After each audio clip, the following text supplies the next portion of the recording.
ஆர்வம் இல்லை என்றால், ஆசை இல்லை என்றால் பணம் இருந்தாலும் பாக்கியம் கிடைக்காது.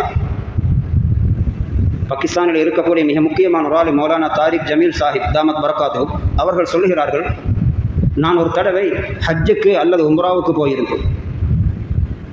கஅபாவை தவாஃப் செய்து விட்டு வெளியிலே வந்தேன். என்னுடைய ஹோட்டலுக்கு செல்வதற்காகவே ஒரு டாக்ஸியை அழைத்தேன். அதற்குள் ஏறியதன் பின்னால் அவனிடத்தில் ஏதாவது பேசுவோம் என்று நினைத்து அவனிடத்திலே கேட்டேன், நீ எத்தனை வருடமாக இந்த இடத்திலே டாக்ஸி ஓட்டுகிறாய், நீ எந்த ஊரை சேர்ந்தவன்? அவர் சொன்னார், நான் ஒரு 40 வருடமாக இந்த இடத்திலே நான் இந்த வேலை செய்கிறேன், நான் இந்த பக்கத்தில் தான் வாழ்கிறேன்.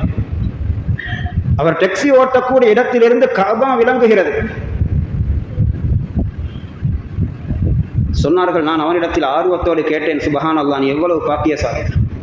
நாங்கள் எல்லாம் பல ஆயிரக்கணக்கான மைலுக்கு அப்பால் இருந்து இந்த பூமிக்கு வந்து தவாஃப் செய்துவிட்டு கடைசியாக போகும் பொழுது அழுது போவோம், திரும்பவும் இந்த கஅபாவை பார்ப்போமா இல்லையா? உனக்கு தொழிலே அல்லாஹ் இந்த இடத்திலே தந்திருக்கிறார், நீ எத்தனை தவாஃப் செய்திருப்பார்? அவர் சொன்னாராம், இன்னும் ஒரு தவாஃபு கூட செய்யவில்லை. மௌலானா சொல்கிறார்கள், நான் அழுதேன், ஏங்கி அழுதேன். பல ஆயிரக்கணக்கான மைல்களுக்கு அப்பால் இருந்து மக்கள் அழுது துஆ செய்து இந்த பூமிக்கு வந்து தவாஃப் செய்துவிட்டு கடைசியாக போகும் பொழுது அழுது திரும்பும் பொழுது இவன் பக்கத்தில் இருக்கிறான், பணம் சம்பாதிக்கிறான், 40 வருடம் இருந்து ஒரு தவாஃபு கூட நசீப் இல்லையா? விளங்கினேன், இது அல்லாஹ் ஆர்வம் உள்ளவர்களுக்கு கொடுக்கும் பாக்கியம், பணத்தின் மூலம் மட்டும் அடைய முடியாது. அழுது தொழுது பெற வேண்டிய பாக்கியம்.